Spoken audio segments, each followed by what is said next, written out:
Ketika hidup terasa berat, tangan-Mu Tuhan selalu menopangku.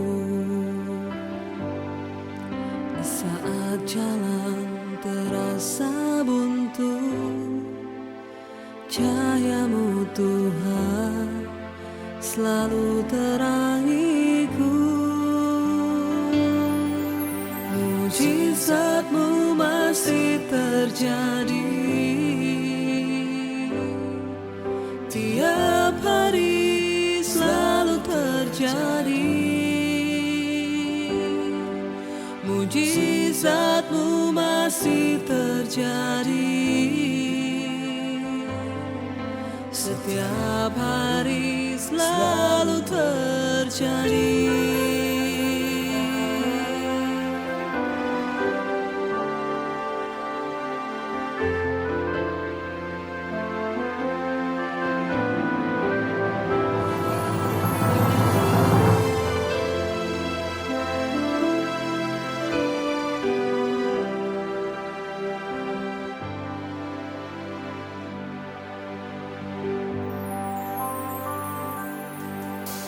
Ketika hidup terasa berat, tangan-Mu Tuhan selalu menopangku.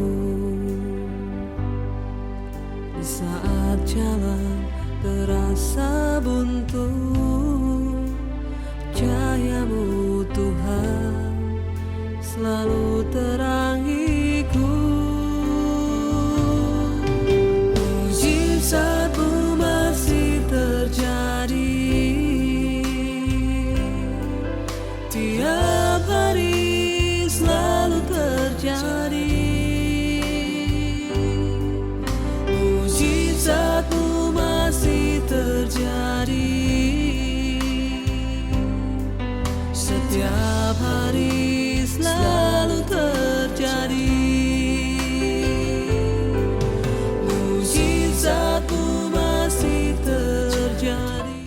Tuhan Yesus, terima kasih Tuhan untuk penyertaan-Mu Tuhan di sepanjang hidup kami Tuhan, untuk segala kebaikan yang Engkau berikan kepada kami Tuhan, untuk berkat-berkat yang baru setiap harinya Tuhan. Kami bersyukur Tuhan, kalau sekarang kami ingin memuji nama-Mu Tuhan.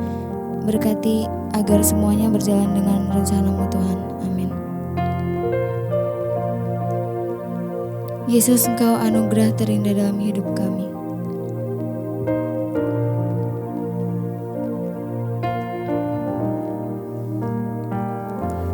Yesus, Kau anugerah terindah dalam hidupku. Kau sungguh berarti di setiap jalanku, dan anugerah-Mu selalu mempesonaku. Yesus, Kau terbaik. Yesus, Kau termanis di dalam hidupku. Yesus, Kau anugerah terindah dalam hidupku. Kau sungguh berarti di setiap jalanku. Anugerah-Mu selalu mempesonaku. Yesus, Kau terbaik. Yesus, Kau termanis di dalam hidupku. Yesus, Kau anugerah terindah dalam hidupku. Kau sungguh berarti di setiap jalanku. Selalu mempesonaku. Yesus, Kau terbaik. Yesus, Kau termanis di dalam hidupku. Yesus, Kau anugerah terindah dalam hidupku.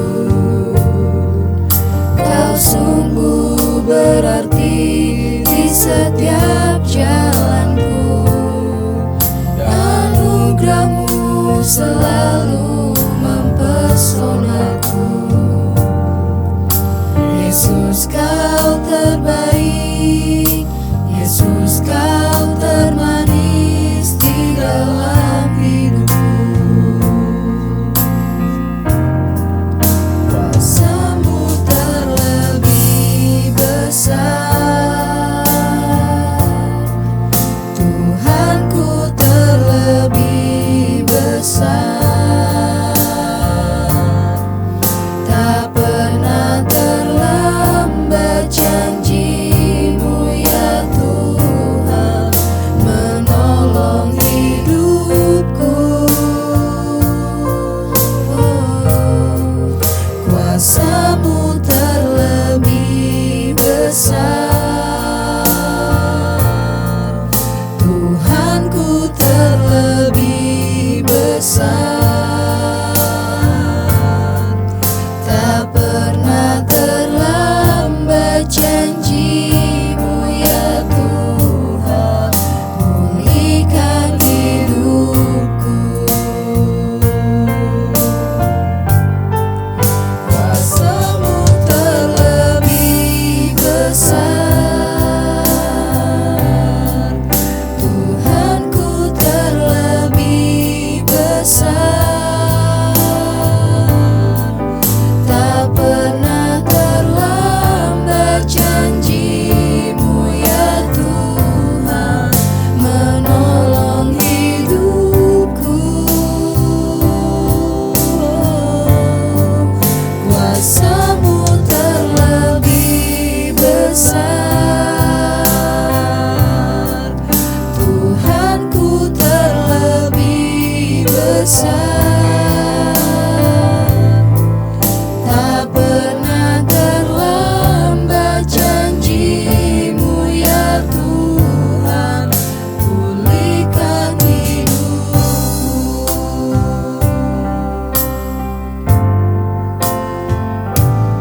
Penolongku hanyalah diri-Mu, penghiburku hanya Engkau Bapa-Ku, selalu menyertai hidupku.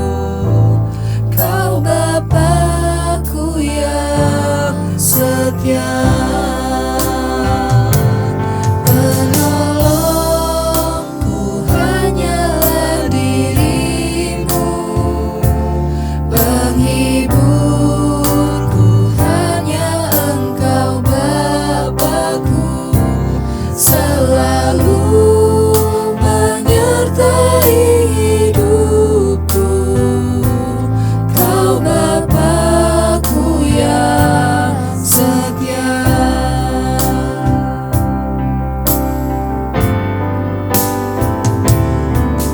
Yesus, Yesus, Yesus, ku berseru. Yesus, Yesus, ku panggil nama-Mu. Pengabdianku hanya padamu. Yesus, Yesus, Engkaulah Bapa-Ku. Pengabdianku hanya padamu.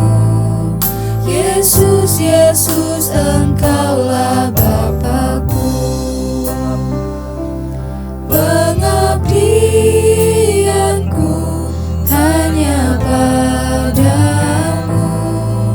Yesus, Yesus, Engkaulah Bapa-Ku. Terima kasih Tuhan, kami mengucap syukur buat hari ini Engkau masih izinkan kami berjumpa di dalam ibadah online. Kami percaya semua karena anugerah Tuhan. Biarlah hati, pikiran, jiwa kami terus tertuju kepadamu Bapa, agar hari-hari kami boleh kami lewati bersama Engkau dan di dalam perkenanan-Mu. Sampaikan Tuhan isi hati-Mu bagi setiap kami. Kami percaya firman Tuhan sanggup mengubah hidup kami. Urapi hamba-Mu yang tidak ada apa-apanya Tuhan. Sampaikan isi hati dan pesan-Mu bagi kami umat-Mu. Dalam nama Yesus kami berdoa bersyukur. Haleluya. Amin, amin, amin. Iya, shalom saudara, selamat siang. Kita berjumpa kembali ya dalam ibadah online dimanapun kita berada. Saya percaya kita ada dalam kasih Tuhan dan senantiasa ada dalam pemeliharaan Tuhan. Baik, hari ini saya menyampaikan firman Tuhan tentang kuasa pengampunan ya.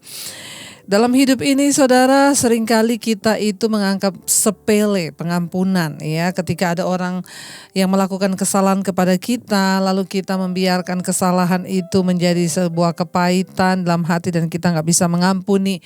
Ya, satu hal ketika kita menjalani hidup ini, kita tidak bisa mengontrol sikap orang terhadap kita. Seringkali bahkan ada orang yang sudah kita baik tetapi tetap aja dia sikap atau responnya kepada kita itu membuat kita sakit hati atau membuat kita kecewa.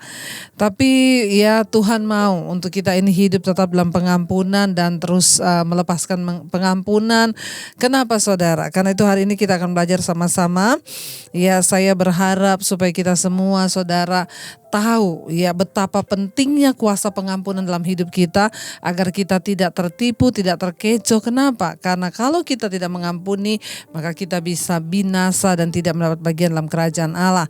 Yang pertama saudara, kenapa kita harus mengampuni orang yang bersalah pada kita?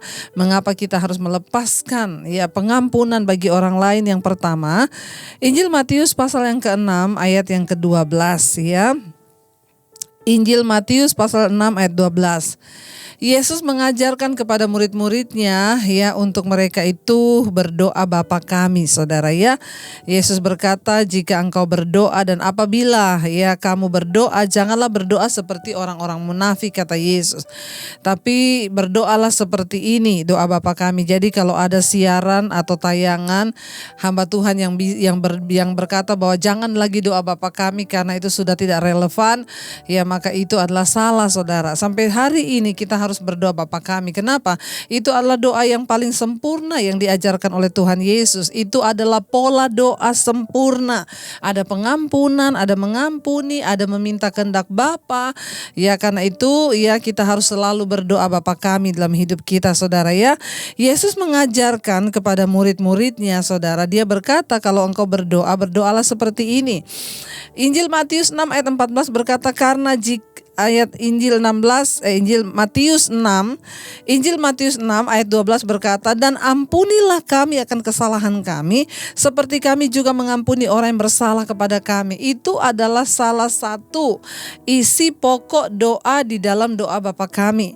Ya, Matius 6 ayat 12, dan ampunilah kami akan kesalahan kami seperti kami juga mengampuni orang yang bersalah pada kami. Yang pertama, mengapa kita harus melepaskan pengampunan bagi orang yang berbuat salah kepada kita saudara? Karena itu adalah perintah Tuhan Yesus ya. Karena itu adalah ajaran yang diberikan oleh Tuhan Yesus. Ampunilah kami akan kesalahan kami seperti kami pun mengampuni orang yang bersalah pada kami. Jadi saudara, dengan kata lain kita bisa meminta pengampunan kepada Tuhan atas dosa kita kalau kita sudah mengampuni orang lain. Yang pertama, mengapa kita harus mengampuni orang lain? Karena itu adalah perintah Tuhan Yesus. Ya, ampunilah ya orang lain. Ya, kami mengampuni orang yang bersalah kepada kami.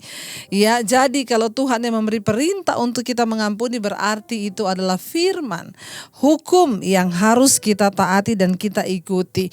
Saudara, saya tidak tahu saudara, dalam hidupmu atau dalam hidup kita pasti akan ada orang-orang yang menyakiti kita. Saya banyak melayani ibu-ibu yang konseling suaminya berselingkuh dan dia tidak bisa melepaskan pengampunan.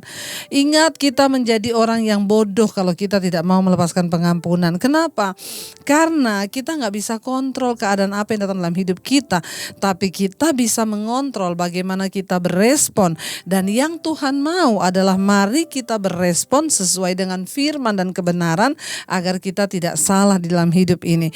Yang pertama, mengapa kita harus melepaskan pengampunan dan mengampuni orang lain? Karena itu adalah perintah Yesus. Yang kedua saudara ya, masih di Injil Matius 6 ayat yang ke-14 sekarang. Yesus berkata, saudara, karena jika kamu mengampuni kesalahan orang, Bapamu yang di sorga akan mengampuni kamu juga. Yang kedua, mengapa kita harus melepaskan pengampunan bagi orang?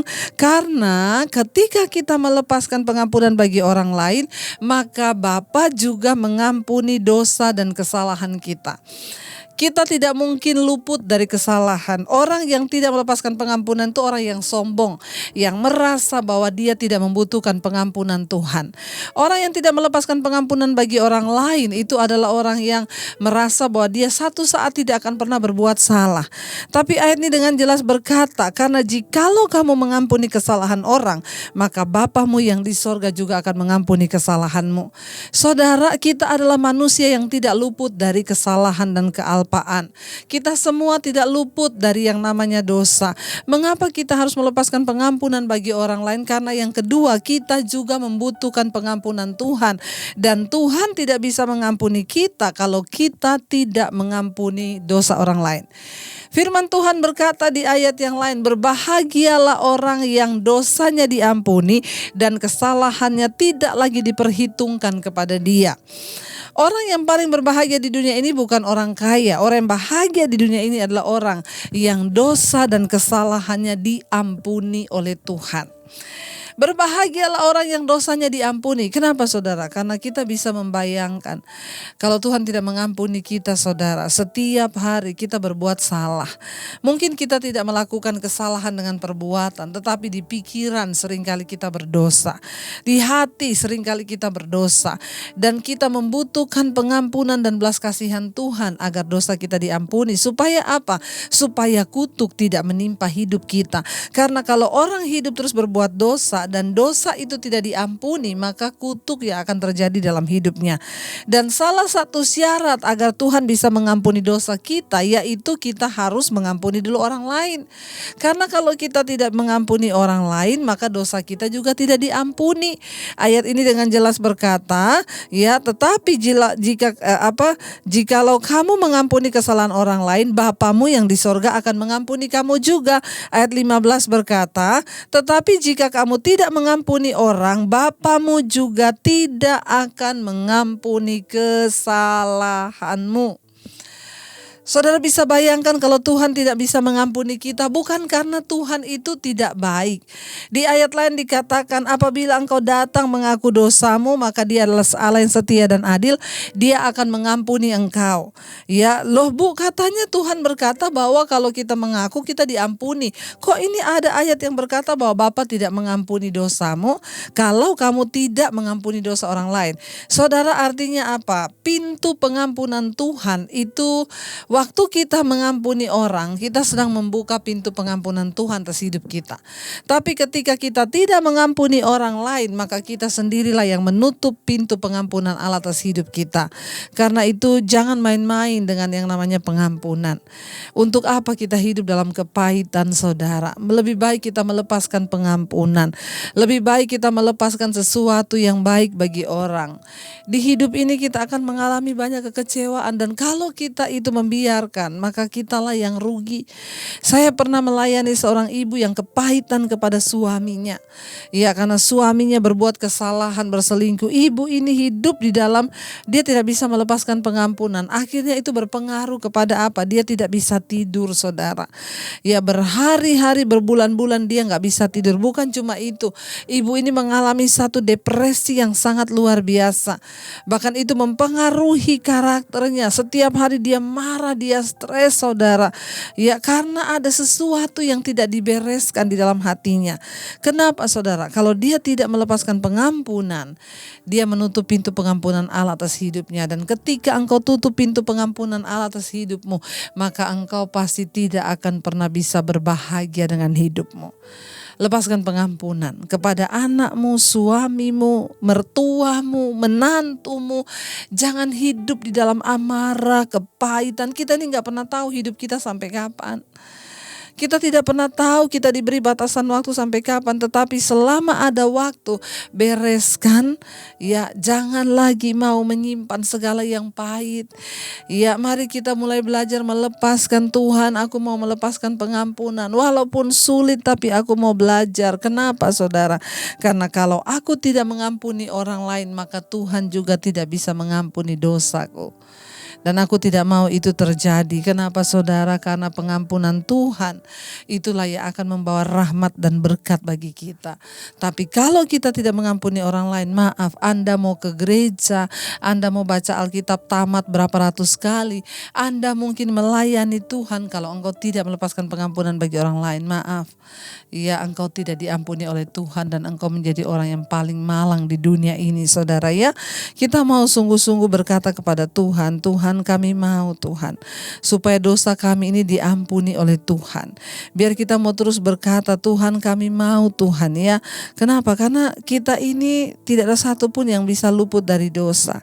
Tetapi ketika kita saudara mau sungguh-sungguh ya hidup di dalam perkenanan Tuhan, mau sungguh-sungguh melakukan firman Tuhan, maka kita pasti akan dimampukan oleh Tuhan ya.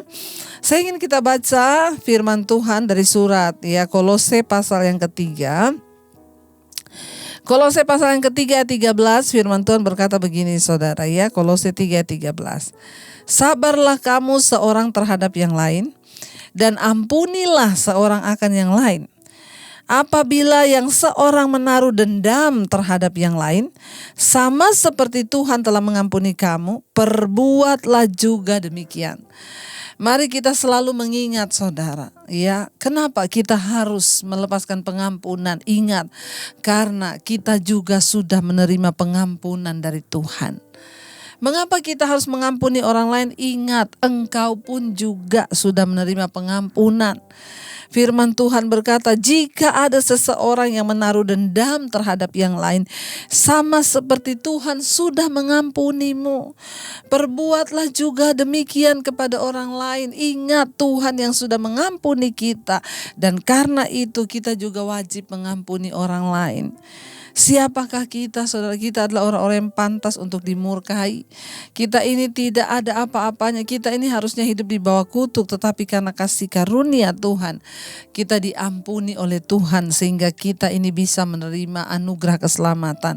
Ayat 13 ini berkata, sabarlah ya kamu seorang terhadap yang lain. Mari kita berdoa hari-hari ini supaya Tuhan berikan kita kesabaran menghadapi suami, menghadapi istri, menghadapi anak, menghadapi siapapun yang ada di sekeliling kita. Sabar. Ya, orang itu saudara kalau tidak melepaskan pengampunan, maka ya dia menyimpan yang pahit dalam dirinya. Itu juga pasti yang akan keluar dari mulutnya kata-kata yang pahit. Ya, dia juga pasti akan keluar dari mulutnya itu kata-kata yang tidak mau mengampuni. Orang yang terluka tidak bisa mengampuni itu cenderung melukai orang lain. Ya, kita bisa lihat kok saudara, orang-orang yang selalu ingin melukai orang lain itu pasti hidupnya bermasalah, hatinya bermasalah. Ada sesuatu yang belum dia bereskan. Itu dulu pernah saya alami. Ketika saya bahkan sudah pelayanan, saya tidak menyadari kalau saya ini ternyata masih belum bisa mengampuni papi saya saudara. Ya, kenapa? Karena saya merasa ya dia mengusir saya keluar dari rumah itu ternyata menjadi satu kepahitan dan kekecewaan yang begitu dalam. Ya, kenapa dia tega melakukan ini kepada saya? Dan ternyata itu saya bawa saudara sampai saya menikah. Ketika saya menikah pun anak-anak mulai ya tumbuh, ya mereka ya mulai menjadi anak-anak. Saya itu kalau marah tuh emosi, saya pukulin mereka saudara. Saya pukulin, dan mukulnya itu bukan mukul kasih, benar-benar mukul menyiksa ya, sampai mereka teriak minta ampun saudara. Tapi kalau mereka tidur, saya merasa berdosa, saya menangis, saya bilang Tuhan saya ini berdosa. Tapi kalau saya pukul mereka, selalu dari mulut saya itu terucap kata-kata, ya kamu tahu gak dulu apa yang opamu buat sama mami gak ada apa-apanya dengan apa yang mami bikin sama kalian. Jadi ada kecenderungan saya ingin membalas dendam. Kenapa? Karena di sini itu belum beres. Saya belum melepaskan pengampunan yang sepenuhnya untuk papi saya. Dan ternyata itu sangat mempengaruhi karakter saya. Sehingga saya terus berusaha untuk menyakiti anak-anak saya. Ada tindakan ingin balas dendam. Ya, kalau saya tersinggung dengan perkataan suami, selalu saya berkata, kamu tuh kan gak sayang sama saya. Ya jangankan kamu, papi saya aja tidak sayang sama saya. Jadi kata-kata itu keluar saudara. Tanpa saya sadari ternyata kekecewaan, kepahitan yang saya terus hidupi itu mempengaruhi karakter saya. Bahkan dulu saya kalau salah paham dengan suami, ya saya bisa pergi dari rumah saudara ya. Dan akhirnya satu saat Tuhan itu mengasihi saya sehingga lewat suami saya dipulihkan. Mungkin saudara juga udah dengar kesaksian saya. Ya suami saya melayani saya dan akhirnya saya melepaskan pengampunan saudara ya buat papi saya. Bayangkan itu sudah lama sekali ya, dan akhirnya dari situ ya saya berubah karakter saya nggak pernah lagi mukul anak ya dengan menyiksa mereka. Saya tidak pernah lagi pergi dari rumah. Bahkan dulu yang ngeri itu saudara ketika kalau saya tuh ya salah paham dengan suami, padahal suami saya tidak melakukan apa-apa, tapi orang yang terluka itu ya dengar perkataan apapun dia akan merasa ya tersakiti dan terluka. Ya udah kayak gitu sebenarnya masalah itu tidak perlu dipermasalahkan, tapi karena saya ini bermasalah, saya belum melepaskan pengampunan tuh saya bisa bentur-benturkan kepala saya ke tembok. Ya saya bisa menyakiti diri saya sendiri. Ya itu masih saya bawa padahal saya sudah pelayanan saudara. Ya itu berapa puluh tahun yang lalu, itu anak-anak masih kecil. Tapi akhirnya Tuhan mengasihi saya melepaskan pengampunan dan sejak saat itu saya tidak pernah lagi melakukan hal-hal itu. Karakter saya diubahkan.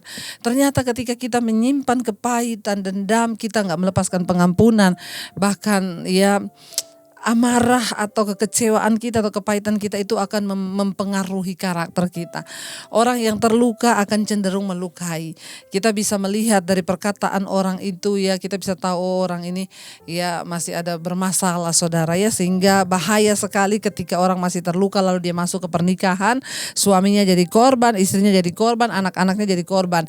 Dan bukankah hari-hari ini ada begitu banyak pernikahan yang belum beres dengan pengampunan, sehingga suami menyakiti istri menyakiti suami, lalu akhirnya terjadi anak-anak yang broken, anak-anak ini juga membawa kepahitan, dan akhirnya saudara ya lahirlah generasi pahit yang tidak akan pernah bisa membawa bangsa ini menuju kepada satu perubahan. Kenapa? Karena keluarga Kristen sendiri masih bermasalah. Hari ini saya mau bilang, lepaskan pengampunan, bereskan hatimu saudara, supaya karaktermu juga diubahkan, rumah tanggamu juga diubahkan. Tuhan bilang sabarlah kamu seorang terhadap yang lain, dan ampunilah seorang akan yang lain, dan apabila yang seorang menaruh dendam terhadap yang lain, sama seperti Tuhan telah mengampuni kamu, kamu juga harus berbuat kepada mereka demikian. Ayat 14 di sana dikatakan, Kolose 3 ayat 14, dan di atas semuanya itu kenakanlah kasih sebagai pengikat yang mempersatukan dan yang menyempurnakan. Ya saudara, mari kita, bagaimana caranya kita bisa mengampuni orang dengan tulus? Kenakanlah kasih ya. Kenapa? Kasih itu murah hati, kasih itu sabar, kasih itu tidak membanggakan diri, menutupi banyak sekali dosa. Ya, orang yang belajar hidup melakukan kasih Kristus itu akan melihat hidupnya berbahagia saudara ya. Karena itu mari kita kenakan kasih itu sebagai pengikat yang mempersatukan. Apapun kesalahan yang pernah orang perbuat kepadamu, ingatlah bahwa Tuhan juga sudah mengampuni engkau. Kita semua pasti akan berbuat dosa, kita pasti juga pernah berbuat dosa, dan karena itu kita harus lepaskan pengampunan, kita harus belajar mengampuni orang supaya apa? Supaya dosa kita pun juga diampuni oleh Tuhan. Karena orang yang berbahagia di dunia ini adalah orang yang dosanya diampuni Tuhan dan kesalahannya tidak diperhitungkan lagi kepadanya. Mari saudara, kita akan merenungkan firman ini, biarlah kita menjadi umat yang dimenangkan, dan biarlah kita menjadi umat yang berkemenangan di dalam Tuhan, sehingga hidup kita, rumah tangga kita akan sungguh-sungguh ada di dalam kebenaran, sehingga apapun yang kita alami, Tuhan memberikan kita kekuatan untuk menjalani semuanya. Terima kasih Bapa, mari kita naikkan pujian mengampuni lebih sungguh, mengasihi lebih sungguh. Tidak peduli sesakit apapun yang engkau alami, tapi kita harus melepaskan pengampunan itu. Terima kasih Tuhan. Mengampuni lebih sungguh, mengampuni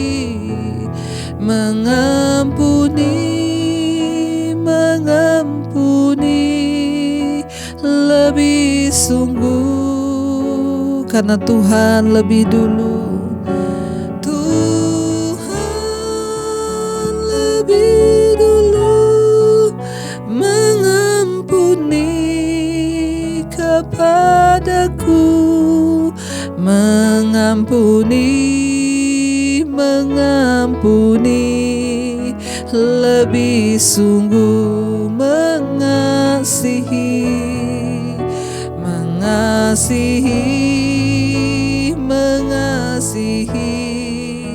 lebih sungguh. Kami mau mengasihi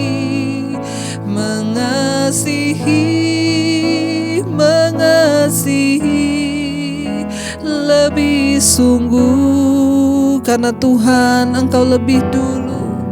Tuhan lebih dulu mengasihi kepadaku, mengasihi lebih sungguh. Mari datang pada Tuhan, saudara. Kita tidak ada pilihan lain hari-hari ini selain melepaskan pengampunan bagi orang yang bersalah kepada kita. Kita semua pernah mengalami sesuatu yang berat di hidup ini. Bahkan mungkin hari ini engkau disakiti oleh suamimu. Mungkin hari ini engkau sedang disakiti oleh anakmu, atau engkau disakiti istrimu, engkau sedang disakiti mertua atau menantumu. Mari pandang pada Yesus. Lepaskan pengampunan. Katakan, Tuhan, ini hati kami. Kami mau belajar mengampuni lebih sungguh. Karena Engkau pun memberikan nyawanya untuk sebuah kata pengampunan. Kami mau belajar, Tuhan. Kami mau belajar. Bahkan kalau hari ini ada di antara kami yang masih menyimpan dendam, firman Tuhan berkata, ingatlah, Yesus terlebih dulu sudah mengampunimu. Jangan ada akar yang pahit, karena itu akan membuat kita binasa. Karena orang yang tidak bisa melepaskan pengampunan, dosanya pun tidak akan diampuni Tuhan. Lepaskan pengampunan hari ini. Mari kita belajar hidup mengasihi lebih sungguh. Firman Tuhan berkata, kenakanlah kasih sebagai pengikat yang mempersatukan. Mungkin berat, tapi biarlah kita mau berkata, aku mau Tuhan melakukan firman-Mu. Hari ini saudara, saya berikan saudara kesempatan. Ingat, mungkin ada seseorang yang pernah menyakiti engkau, dan itu masih membekas dalam hatimu. Tidak peduli itu sudah berapa puluh tahun. Tuhan mau kita beres. Kenapa saudara? Karena kepahitan, kekecewaan akan menjadi celah yang dapat dimasuki oleh iblis untuk mengontrol karakter dan sikap hidup kita. Tuhan adalah kasih itu sendiri, dan orang yang mengaku percaya kepada Dia memiliki kasih itu. Saudara yang mau melepaskan pengampunan dan belajar hidup mengasihi, angkat tanganmu, saya akan berdoa untuk saudara. Tuhan berikan kekuatan kepada seluruh umat-Mu hari ini. Engkau melihat mereka yang membuka hati, bahkan mengangkat tangan di hadapan-Mu. Berikan kekuatan untuk bisa melepaskan pengampunan, untuk bisa mengasihi lebih sungguh. Hamba berdoa di dalam nama Tuhan Yesus. Kasih yang kekal turun atas kehidupan kami. Terjadi pemulihan dalam setiap keluarga dan rumah tangga. Dan ketika kami dipulihkan dari hati dan hidup kami, maka pemulihan semua yang ada di sekeliling kami juga terjadi. Keluarga dipulihkan, ekonomi kami dipulihkan, kesehatan kami dipulihkan, keuangan kami dipulihkan. Ajar kami tunduk kepada kebenaran firman-Mu. Terima kasih Bapa. Bahkan hari ini kami melepaskan berkat bagi bangsa kami Indonesia. Biarlah Indonesia menjadi negara yang dipulihkan Tuhan. Rakyatnya dipulihkan, pemerintahannya dipulihkan. Berkati Bapak Presiden Jokowi dan Bapak Ma'ruf Amin, seluruh jajaran kabinet yang ada. Damai sejahtera bagi Indonesia. Shalom, hujan pertobatan tercurah. Bahkan hamba berdoa untuk setiap kami hari ini yang ikut ibadah online. Tuhan memberkati Bapak. Mari kita bangkit berdiri. Mari buka hati dan tanganmu untuk menerima berkat Tuhan. Diberkatilah engkau dalam kehidupanmu, diberkati rumah tanggamu, diberkati pekerjaanmu, diberkati keluargamu, diberkati keuanganmu, bahkan engkau menjadi berkat bagi banyak orang. Terimalah kiranya berkat dari Allah Bapa, cinta kasih Tuhan Yesus Kristus, penyertaan manis Allah Roh Kudus menyertai hidupmu mulai dari hari ini bahkan sampai kali yang kedua. Tuhan Yesus datang menjemput kita semua. Namamu tercatat di dalam kitab kehidupan. Dalam nama Tuhan Yesus yang mengaku percaya dan diberkati Tuhan, mari katakan bersama, amin, amin. Tuhan Yesus memberkati. Shalom dan Immanuel.